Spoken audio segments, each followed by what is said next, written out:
በስመ አብ ወወልድ ወመንፈስ ቅዱስ አሐዱ አምላክ አሜን። ድርሳነ ቅዱስ ሚካኤል ዘወርኃ ጥር። አንድ አምላክ በሚሆን በአብ በወልድ በመንፈስ ቅዱስ ስም የማይለይ ሦስት የማይከፈል አንድ የማይለይ አኗኗር ያለው የኃይል መልአክ የመላእክት አለቃ የቅዱስ ሚካኤል ድርሳን እናገር ዘንድ እርዳኝ። የሰማያውያን ሰራዊት መላእክት ሁሉ መሪ፣ እነዚህም የብዙ ናቸው። በጥር በ12 ቀን በመላእክት አለቃ በቅዱስ ሚካኤል በዓል የሚነበብ ልመናው በረከቱ ከእኛ ጋር ይኑር ለዘለዓለሙ አሜን። ከዚህ የተሰበሰባችሁ ልብ በማድረግ ትሰሙ ዘንድ ይገባል። ከሌሎች ወገኖች ከመላእክት አለቆች ይልቅ የከበረ የመላእክት አለቃ የቅዱስ ሚካኤል ክብር ታውቁ ዘንድ በተፈጥሮ ለሚመሳሰል ሁሉ አለቃ አለውና። መላእክት ሁሉ ፍጥሯን ናቸው፣ ተፈጥሯቸውም ከእሳትና ከነፋስ ነው። ይኸውም ሁለት ጠባይ ነው። መሬታውያን ግን ጠባያቸው 4 ነው። እነዚህም ንፋስ፣ እሳት፣ ውሃና መሬት ናቸው። መላእክት ግን የሌላቸው ረቂቃን ናቸው። በእነሱ ላይ ሞትና ድካም እንደ ሰውም ጋብቻ መቀላቀል የለባቸውም። እንዲባዙ የሚያደርግ የሰው ጠባይም የለባቸውም። የሴትና የወንድ ምልክት የለባቸውም። ነገር ግን ዓለም ከተፈጠረ ጀምሮ ዓለም እስኪያልፍ ድረስ የወረደው እጅግ ብዙ የሆነ ዝናብ እያንዳንዱ ነጠብጣብ ቢቆጠር እንኳን ያሰበው የማይቀርበት ጌትነቱ የማይጎድልበት የአምላከ ቅዱሳን መላእክት እጅግ ከዛም ይበዛሉ። ለሰዎች ለከዋክብትም ለእያንዳንዳቸው ሊጠብቋቸው የተመደቡ መላእክት አሏቸው። ወደ የክፍላቸው ይመራቸዋል። ለአራዊትም፣ ለእንስሳም፣ ለአዕዋፍም፣ ለባሕር ዓሣዎችም ለሌላውም ለሚንቀሳቀሰው የሕይወት እስትንፋስ ላለው ለፍጥረት ሁሉ ለእያንዳንዱ በልዑል እግዚአብሔር ትእዛዝ ጠባቂ አለው። ነገር ግን የከበሩ የብርሃን መላእክት የብርሃንን ልጆች ይጠብቃሉ። እነዚህም የክርስቲያን ናቸው። እኒህም የእግዚአብሔር ወገኖች ናቸው። እኒህም የእግዚአብሔር እስራኤል ናቸው። የእውነት ማኅተም ያላቸው እነዚህ ሁሉንም ለዘላለም ሕይወት ይጠብቃቸዋል። ይሁን እንጂ ጻድቃንንም ኀጣንንም ቢሆን በልዑል እግዚአብሔር ትእዛዝ ይጠብቃቸዋል። ያለ ጊዜያቸው እንዳይሞቱ ለእውነተኛ ሰው ፍርድ እስኪመለስ ድረስ በዚህ ዓለም እግዚአብሔር ወገኖችን አይጥላቸውምና ብሎ በነቢይ እንደተነገረ፣ በወንጌል ለደጎችም ለክፎቹም እሱ ቸር ነው። እሱ በዚህ ዓለም ለሁሉም በእኩልነት ፀሐይን ያወጣላቸዋል፣ ዝናብን ያዘንብላቸዋል ተብሎ ተጽፏልና። በሚመጣውም ዓለም ለሁሉም እንደ ሥራው ይከፍለዋል። ለዘላለሙ ክብር ጌትነት ገንዘቡ ነው። እናንት የክርስቲያን ልጆች መንፈሳውያን የሰው ልጆች ከሰይጣንና ከሰራዊቱ ተንኰል እንደሚጠብቋቸው እንደሚከራከሩላቸው እንደሚዋጉላቸው የቅዱሳን መላእክትን ነገር ስሙ። ለነቢዩ ለዳንኤል የተገለጠለት መልአክ እንደ ነገረው እንዲህ ብሎ የፋርስ ንጉሥ አለቃ 21 ቀን ሙሉ በፊቴ ቆሞ ነበር። እነሆ ከቀደሙት መላእክት አንዱ ሚካኤል ሊረዳኝ መጣ። ከፋርስ ንጉሥ አለቃ ጋር ሊዋጋ እሱን ከዚያ ትቼ በኋላ ዘመን ሕዝብን የሚያገኛቸውን እነግርህ ዘንድ ወደ አንተ መጣሁ። ዳግመኛም ቅዱስ ሚካኤል ስለ ሰው ሕይወት መላእክትም ስንኳን ለመርዳት ሥልጣን እንዳለው ሲያስረዳው በጽድቅ መጽሐፍ የታዘዘው ልነግርህ በዚህ ነገር ከኔ ጋር የሚራዳ አለቃችሁ ነው እንጂ ሌላ ማንም የለም ብሎታል። መጽሐፍ አለቃችሁ ማለቱ የሚገባ ነው። ቅዱስ ሚካኤል ቅዱሳንን ለመርዳት ሰይጣንን ለመውጋት ከኃያላን ፈጣሪ ከእግዚአብሔር የተሾመ ነውና፣ ሰይጣንን ከነሰራዊቱ የመታው ከሰማይም ወደ ምድር አውርዶ የጣለው ኃያል መልአክ ሚካኤል ነው። ምስጢር የተገለጠለት ዮሐንስ እንዳለ ሚካኤል ሰራዊቱ በሰማይ አውሬው ወጉት፣ አውሬም ከነሰራዊቱ ተዋጋቸው። ድል ሆኖ ከእንግዲህ ወዲህም በሰማይ ቦታ አላገኘም። ያ ታላቅ አውሬ ወደ ምድር ወደቀ። ታላቁ አውሬም ቀድሞ ዓለሙን ሁሉ ያሳተው ሰይጣን የሚባለው ነው። እሱ ወደ ምድር ወደቀ፣ ሰራዊቱም ከእሱ ጋር ወደ ምድር ወደቁ። የሰይጣን ሰራዊቶቹም ሥጋ ያለበሱ መናፍስት ናቸው። ከደመና በላይ የሚኖር ሰውን የሚያስቱ ርጉማን ወደ ሰው ልቦና እየገቡ ኀጢአትን የሚያስተምሩ የሳጥናኤል ወገኖች እነዚህ ናቸው። መፈጠራቸውም እንደ መላእክተ ብርሃን ካለቃቸው ከዲያብሎስ ጋር ከእሳት ከነፋስ ነው። ሳይበድሉም ከበደሉም በኋላ ወራዶች ሆኑ። በቅዱሳን መላእክት ላይ ካደረ ከጌትነቱ ብርሃን የተራቆቱ ሆነዋልና። ዳግመኛ ቅድስናን ከተቀበሉ በኋላ ርኩሳን ሆነዋልና። ሦስተኛ ዕውቀቱን ከተቀበሉ በኋላ አላዋቂዎች ሆነዋልና።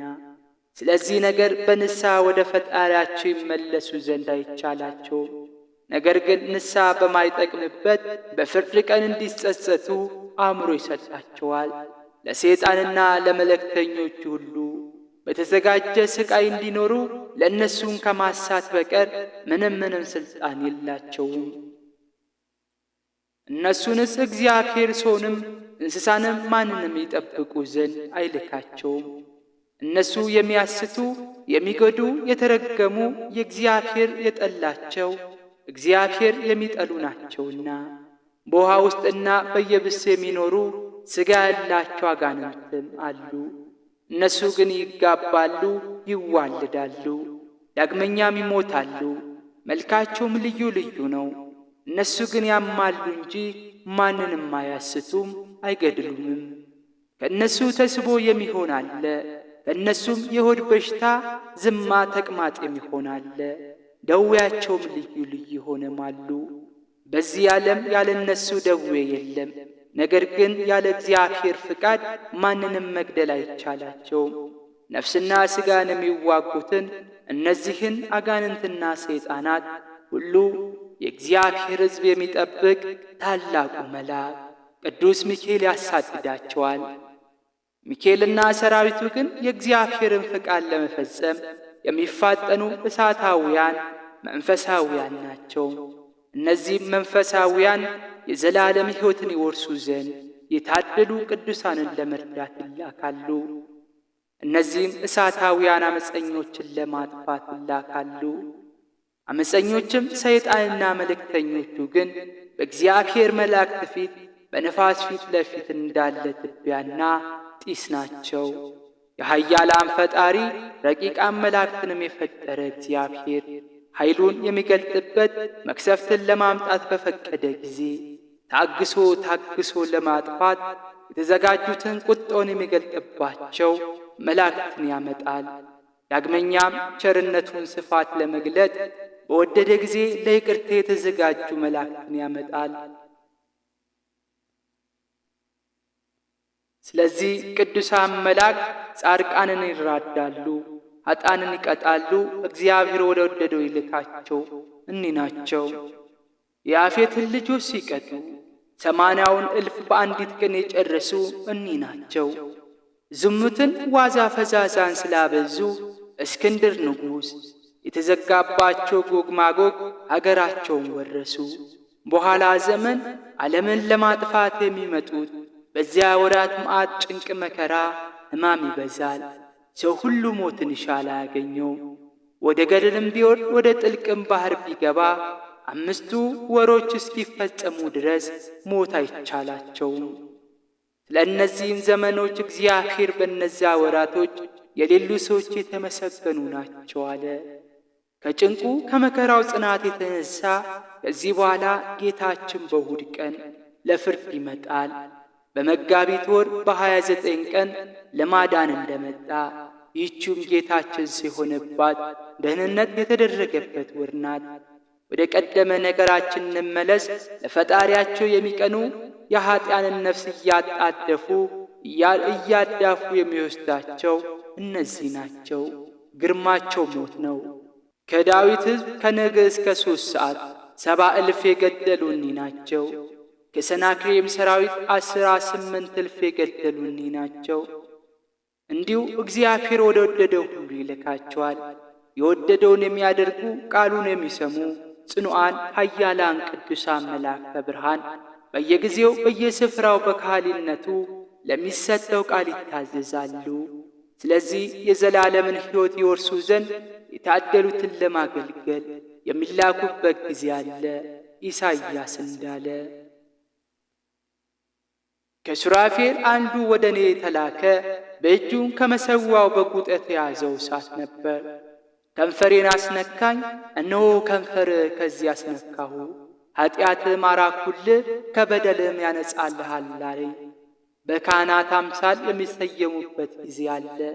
ለሱም በየሰዓቱ ምስጋና መሥዋዕት ይሰዋሉ፣ እንዲህ እያሉ ቅዱስ ቅዱስ ቅዱስ አሸናፊ እግዚአብሔር፣ ጌትነትህ በሰማይ በምድር ምሉ ነው። ከነቢያት ይልቅ ቃሉ የተሰማለት ኢሳይያስ የመለኮትን ምስጢር ያስተማረ ዮሐንስ እንደተናገረ፣ ዳግመኛም መንበሩን ያጥናሉ፣ ከዕጣናቸውም ጋር የቅዱሳንን ጸሎት ከምድር ወደ እግዚአብሔር ፊት ያሳርጋሉ። ስለዚህም ባለ ራእዩ እንዲህ ይላል፣ ከምሥራቅ ሌላ መልአክ መጣ፣ በመሠዊያው ፊት ለፊት ቆመ፣ በእጁም የወርቅ ጽና ይዟል።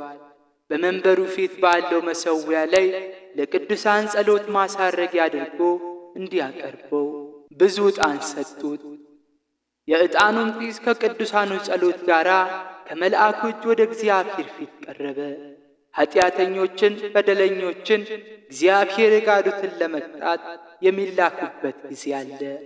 በቅዱስ ወንጌል እንደተባለ መከሩ የዓለም ፍጻሜ ነው፣ አጫጆቹም መላእክት ናቸው። እንክርዳዱን እንዲለቅሙት በእሳትም እንዲያቃጥሉት በዓለም ፍጻሜ እንዲህ ይሆናል። የሰው ልጅ መላእክትን ይልካቸዋል፣ ከሕዝብ መካከልም ከሃዲዎችን ይለቅሟቸዋል፣ ወደ እሳት ምድጃም ይጥሏቸዋል። በዚያም ለቅሶና ጥርስ ማፋጨት ይሆናል። ዳግመኛ በዮሐንስ ራእይ መጽሐፍ እንዲህ የሚል ተጽፏል። ከዚህ በኋላ በሰማይ ያለው ምስክሩ ድንኳን መቅደስ ተከፈተ። 7 መቅሰፍት የያዙ 7 መላእክት ከመቅደሱ ወጡ። ንጹሕና ብሩህ ልብስ ለብሰዋል፣ በወገባቸው የወርቅ ዝናር ታጥቀዋል። ከአራቱ እንስሳት አንዱ ለ7ቱ መላእክት ለዘላለም ሕያው የሚሆን የእግዚአብሔር ቁጣ የተሞላባቸው 7 የወርቅ ጽና ሰጣቸው። ከዚህ በኋላ ከጌትነቱ ከኃይሉ የተነሣ የእግዚአብሔር የቁጣው ጢስ ከመቅደሱ መላ። 7ቱ መላእክት የታዘዙበት 7ቱ መቅሰፍታት እስከ ተፈጸመ ድረስ ወደ መቅደሱ ሊገባ የሚችል የለም። እሳታውያን በረሃውያን የሚሆኑ ቅዱሳን መላእክት የአገልግሎታቸው ሥራ እንዲህ ነው። እሱ ልዑል ተናገረ ተገኙ፣ እሱ አዘዘ ተፈጠሩ። ትእዛዝ ሰጣቸው አልተላለፉም። እሱ ልዑል የወደደውን ሁሉ ይምራል፣ የወደደውን ይቀጣል። መላእክቱ ግን ፍቃዱን የሚፈጽሙ አገልጋዮቹ ናቸው። ልዑል እሱ ይገድላል፣ ያድናል። መላእክቱም ወደ ላካቸው ይላካሉ፣ ትእዛዙንም አይተላለፉም። ወደ ላካቸው ይላካሉ፣ ትእዛዙንም አይተላለፉም። ልዑል እሱ ይገድላል፣ ያድናልም። መላእክቱም ወደ ላካቸው ይላካሉ፣ ትእዛዙንም አይተላለፉም። መላእክትን እንዲያዩት የሚያስመኛቸው የክብር ባለቤት እሱ ነው። ከሚያስደንቀው ከገናንነቱ ግርማና ከማይነገረው ከክብሩ ብርሃን የተነሣ ላየት አይችሉምና።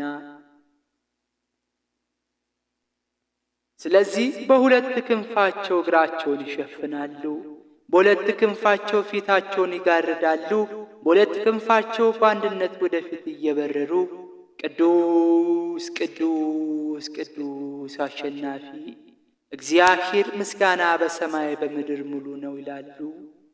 በሰማያውያን ሰራዊት ሁሉ ላይ አለቃ አድርጎ ቅዱስ ሚካኤልን የሾመው የክብር ባለቤት እሱ ነው። መንፈሳውያን ለሚሆኑ ለብርሃን መላእክት አለቃቸው ሚካኤል ነው። አብ ኪዳኑን ያጸናለት መልአክ እሱ ነው። ልዑል ምክሩን የሚፈጽምበት መልአክ እሱ ነው። እግዚአብሔር ኃይሉን የሚገልጽበት ከፍ ያለ ማዕረግ የተሰጠው መልአክ እሱ ነው። የተመረጡ ሊቃነ መላእክት እነዚህ ናቸው። እነዚህም ቅዱሳን ሚካኤል፣ ገብርኤል፣ ሩፋኤል፣ ፋኑኤል፣ አፍኒን፣ ራጉኤል፣ ሳቁኤል የኃይላት የመላእክት አለቆች እኒህ ናቸው። ነገር ግን አለቃቸው መሪያቸው ቅዱስ ሚካኤል ነው። ስለ ክብሩ ከፍተኝነት ለቅዱስ ሚካኤል በቤተ ክርስቲያን በዓል ተሰርቶለታል። በመላእክት አለቃ በቅዱስ ሚካኤል ስም በምስጋና በጸሎት በመመጸወት በጎ ለሚያደርግ ሰው ሁሉ ቅዱስ ሚካኤል ረዳት ጠባቂ ሆነዋል። በዚህ ዓለምም በሚመጣውም ዓለም ከክፉ ነገር ሁሉ ይጠብቀዋል፣ ያድነዋል። በሞተ ጊዜም ነፍሱን ተሸክሞ ወደ ደስታ ቦታ ያገባታል። ለተላፊኖስ እንዳደረገለት። ተላፊኖስ የደሃ ልጅ ነበር። እናቱ ግን የመላእክት አለቃ የቅዱስ ሚካኤልን በዓል መታሰቢያ ታደርግ ነበር። እጅግ ባለጠጋ የሆነ አንድ አገረ ገዢ ነበር። በአንዲት ቀንም እርሻውን ሲያሳጭድ የተላፊኖስ እናት 1 ዓመት የሆነው ልጇን ተሸክማ መጣች። በአገረ ገዢው እርሻ ውስጥ ቃርሚያ ትለቅም ጀመር። በመሸን ጊዜ ክፉ አገረ ገዢ ከለቀምሽው ፋንቴን ስጭኝ አላት። ጌታዬ ዘንልኝ፣ አትውሰድብኝ፣ ባል የሌለኝ ድሃ ነኝና ገንዘብም የለኝምና የሚካኤልን በዓል ደርሶብኛል። ከልጅነቴ ጀምሬ እስከ ዛሬ ድረስ የከበረ የመላእክት አለቃ የቅዱስ ሚካኤልን በዓል መታሰቢያ አላስተዋገልኩምና አለችው። ድሃ ሆነሽ ቢሆን የመላእክት አለቃ የቅዱስ ሚካኤልን በዓል መታሰቢያ ባላደረግሽ ነበር። አሁን ድርሻዬን ስጭኝ፣ ድርሻሽን ውሰጂ አላት። ድርሻውን ሰጥታ ሄደች። በነጋው ቃርሚያዋን ትለቅም መጣች። ብዙ ሰዎች በግራና በቀኝ ያጭዱ ነበር። አገረ ገዢው ከተላፊኖስ ጋር በእርሻ ማዕከል ተቀምጦ ሳለ ሚካኤልና ገብርኤል በሰው አምሳል ታይተው አገረ ገዢውን ሰላምታ ሰጡትና ይህ ብላቴና የማን ነው አሉት። የዚያች የድሃ ሴት ልጅ ነው አላቸው። ይህ ብላቴና ስለ እናቱ በደል በእግዚአብሔር ትእዛዝ ይወርሳል አሉት። በእሱ ዘንድ ማድላት የሌለበት ነውና ይህም ብለው ከሱ ተሰወሩ። እሱ ግን አእምሮን ያጣ ሆነ። እናም ይህ ብላቴና ስጭኝ ላሳድገው አላት። ከሚካኤልና ከገብርኤል ጋር አደራ ብዬ ሰጥቻለሁ አለችው። ተቀብሎ ወስዶ በሳጥን አድርጎ ከባህር ጣለው። ዓሣ የሚያጠምድ ሰው ከባህር ውስጥ አግኝቶ ወደ ቤቱ ወሰደው። በዚያም አገር አደገ። 12 ዓመት በሆነው ጊዜ ይህ አገረ ገዢ ወደዚያ ሀገር ሄደ። ስሙን ተላፊኖስ ብሎ ሲጠሩ ሲሰማ ይህ አገረ ገዢ ይህ ምንድን ነው? ምን ማለት ነው አለ። ከውሃ የተገኘ ነው ማለት ነው አሉት። በምን ጊዜ ቤትስ ወንዝ አገኛችሁት አላቸው። በሳጥን ሆኖ በአንድ ወንዝ ውስጥ አገኘ ነው፣ ዘመኑም 12 ዓመት ነው አሉት። እስኪ ሳጥኑን አሳዩኝ አላቸው። ያን ሳጥን አሳዩት። አገረ ገዢው አይቶ አወቀውና ስላልሞተና ስላመለጠው ጥርሱን አፋጨ። ይህም ባሪያ በዋጋ ስጡኝ አላቸው። በሚስቶቻችን ጡት አድጓልና አንሰጥህም አሉት። ብዙ ገንዘብና ወርቅ ብር 10 ግመል ጭነት ያህል ልብስ እሰጣችኋለሁ አላቸው። ሰጣቸውም። ዋጋቸውን ተቀብለው እነሱም ተላፊኖስን ሰጡት። ከዚህ በኋላ አገረ ገዢው ይህንን ደብዳቤ ያመጣውን ሰው ራሱን በሰይፍ ቁረጡት፣ ፈጥናችሁ ግደሉት ብሎ ጽፎ ደብዳቤ ለተላፊኖስ ሰጠው። ይህን ደብዳቤ ወስደ ለሚስቴ ስጥ፣ በጉባኤ ያንብቧት አለው። መንገድ የሚመሩት 2 ሰዎች ጨመረለት። እንደ ይሁዳ በሽንገላ ራሱን ሳመው። ተላፊኖስ ጎዳናውን ሄደ። የመላእክት አለቃ ቅዱስ ሚካኤል በጎዳና ተገናኘው። እግዚአብሔር ወደ አንተ ልኮኛልና ይህን ደብዳቤ ያሳየኝ አለው። ጌታዬ አላዘዘኝም፣ ያመነኝን እክዳለሁ፣ አላሳይህም አለው። የመላእክት አለቃ ቅዱስ ሚካኤልም መግለጡን ሳትግለጥ እንደ ተጠቀለለ አሳየኝ አለው። ተላፊኖስም ለቅዱስ ሚካኤል አሳየው። ቅዱስ ሚካኤልም 3 ጊዜ እፍ እፍ እፍ አለና የሞቱን ደብዳቤ ወደ ሕይወት ደብዳቤ ለውጦ ሰጠው። ከዚህ በኋላ ወደ ሰማይ ወጣ። ተላፊኖስም ይህችን ደብዳቤ ወስዶ ለአገረ ገዢው ይሰጣት። ሕዝቡም በተሰበሰበበት አደባባይ ተነበበ። መጽሐፉ እንዲህ የሚል ነበር። እኔ መኮንን እገሌ ይህን ዓለም ትቼ ሄጃለሁና ሹመቴንና ገንዘቤን ሁሉ ለልጄ አጋብታችሁ በቦታዬ ላይ ያስቀምጡት፣ በራሱ ላይም የራስ ወርቅ አቀናጁት፣ የወርቅ ማርዳ ኒሻን ሸልሙት። ይህንን ትእዛዝ ያልተቀበለ ሰይፍ ይቅጣው ብላችሁ አዋጅ ንገሩ የሚል ነው። በውስጡም ከሚስቱ ጋርና ከሌሎች ጋር የሚታወቅበት ምልክት ተገኘች። ደብዳቤቱም በተነበበች ጊዜ ተላፊኖስ መርቶ ያመጡትን ሁለቱን የባላን አገልጋዮች በእውነት ጌታዬ ይህን ነገር ልኳልን? አለቻቸው። ደብዳቤውን ሲሰጡ አይተናል፣ ራሱን ሲሰማው ተመልክተናል፣ ለአገሩም ሰው ሁሉ ገንዘቡን ሲበትን አይተናል አሏት። ሚስቱም ይህን ነገር በሰማች ጊዜ የራስ ፀጉሯን ቆርጣ በራሷ ላይ ትቢያ ነስንሳ ማቅ ለብሳ ታለቅስ ጀመር። ፊት ሁና ተቀመጠች። የአገሩ ሰዎች ግን አገረ ገዢውን ልጅ አጋብተው አዋጅ ነግረው ተላፊኖስን ሾሙት። ቅዱስ ሚካኤል ውሃውን ወይን ባደረገው በፈጣሪው ኃይል የሞቱን መልእክት ወደ ሕይወት ለውጦለታልና። ተላፊኖስ ግን ደግ ቸር አዋቂ ሰው ሆነ። ሁሉን ደስ አሰኘ። የተማረኩትን የተገዙትን ሁሉ ነፃ ወጣቸው። የመላእክት አለቃ ቅዱስ ሚካኤልም ተላፊኖስን በሕልም ታየው፣ ተነጋገረው፣ እንዲህም አለው፦ ከልጅነትህ እስከ ዛሬ ድረስ የጠበቅሁ ስለ እናትህ መገፋት ከብዙ መከራ ሞት ያዳንኩ በእሳታውያን ሰራዊት ላይ የሾምኩ የጌታዬ የኃይሉ መልእክተኛ እኔ ሚካኤል ነኝ። ቀጥሎ ያገኘው መከራ ሁሉ ነገረው። አሁን ለአንተ በተናገርኩ ጊዜ ለአገረ ገዢው በታየውበት እርሻ ማዕከል በእኔ ስም ቤተ ክርስቲያን ሥራ። ከጥቂት ዘመን በኋላ ይህ ጎስቋላ አገረ ገዢ ወደ አንተ ይመጣልና የቤተ ክርስቲያን ጠባቂ አድርገው። ወደዚች ቤተ ክርስቲያን ለሚገባውና ለሚወጣው ሁሉ ኀጢአቱን ይናገር ዘንድ የሌላውን ገንዘብ በአመፅ የሚወስድ የድሆችንም የሚቀሟቸው ባለጠጎች ሁሉ ይገጸጹ ይመከሩ ዘንድ ባለጸጋው ጣታቸውን ነክረው ይሰጡት ዘንድ ውሃ እስከ መለመን ደርሶ በሲኦል መከራ እንደ ተቀበለ እንደዚሁ ባለጠጎች ምጽዋት በመስጠት ካልተባበራቸው በቀር ከድሆች ውሃ እስከሚለምኑ ድረስ በሲኦል ይጮኻሉ፣ መከራ ይቀበላሉ። ይህችንም እርሻ ለቤተ ክርስቲያኔ መባ ስጠኝ፣ ይህም ብሎ ከሱ ተሰወረ። ከዚህ በኋላ ተላፊኖስ የመላእክት አለቃ ቅዱስ ሚካኤል እንዳዘዘው አደረገ። በቅዱስ ሚካኤል ስም ቤተ ክርስቲያን ሠራ። ይችንም ቤተ ክርስቲያን አከበራት፣ ከፍ ከፍ አደረጋት። ያችንም እርሻ ለቤተ ክርስቲያን መባ ሰጠ። ያ መኮንን ከብዙ ዘመን በኋላ መጣ። እግዚአብሔር እንደወደደው ሊቃነ መላእክት ሚካኤልና ገብርኤል እንደነገሩት ሆኖ አገኘ። ተላፊኖስ የቤተ ክርስቲያን የእርሻ ጠባቂ ያደረገው። ያ መኮንንም የተላፊኖስን ቃል ተቀብሎ የመላእክት አለቃ የቅዱስ ሚካኤል ቤተ ክርስቲያን አገልጋይ ሆነ። ኀጢአቱንም ሁሉ ለሰው ነገረ፣ መላ ዘመኑንም በንስሐ ኖረ። ተላፊኖስ ግን በጸሎትና በመጽዋት መልካም እየሠራ ብዙ ዘመን ኖሮ በሰላም አረፈ። የቅዱስ ሚካኤል ጸሎቱ በረከቱ አማላጅነቱ ከእኛ ሕዝበ ክርስቲያን ጋር ለዘለዓለሙ ይኑር አሚን። ይህን ድንቅ ተአምራት ለተላፊኖስ ያደረገለት የመላእክት አለቃ የቅዱስ ሚካኤል ነው። በደግነቱ ላይ ለሰው ታዛዥ ነውና ዲያብሎስ ከወደቀ በኋላ ሚካኤል ተሾመ የሚሉ አሉ። ግን እንደዚህ አይደለም።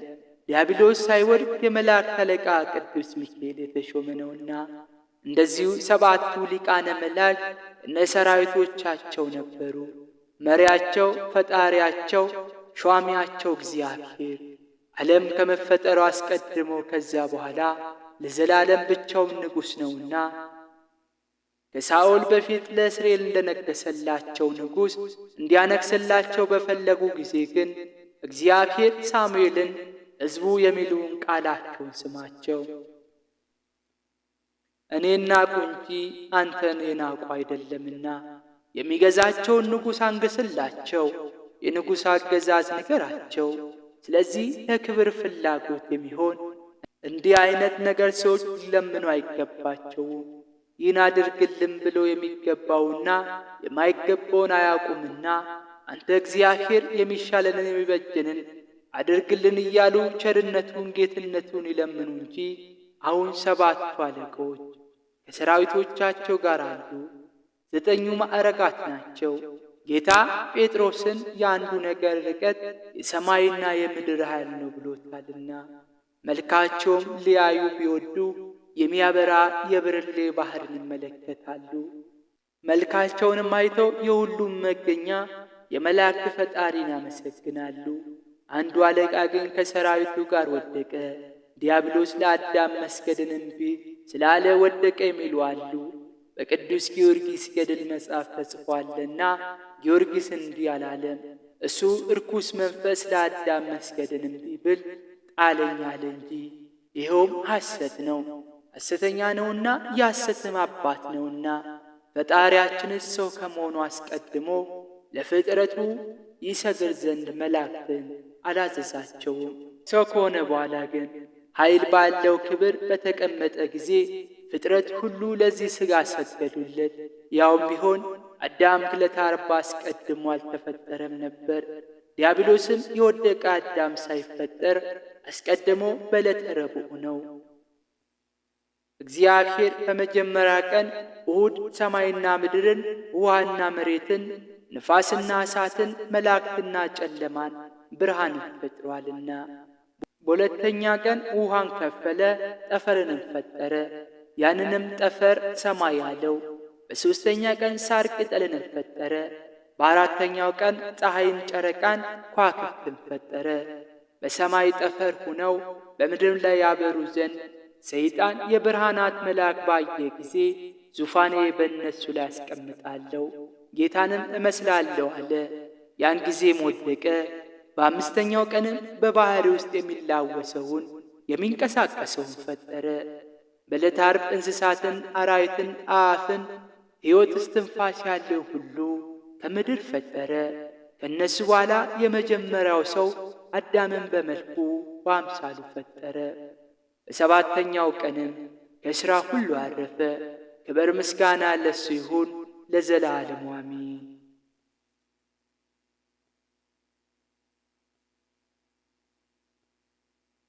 የክርስቲያን ወገኖች ምዕመናን የመላእክት አለቃ የቅዱስ ሚካኤልን በዓል በየወሩ አድርጉ።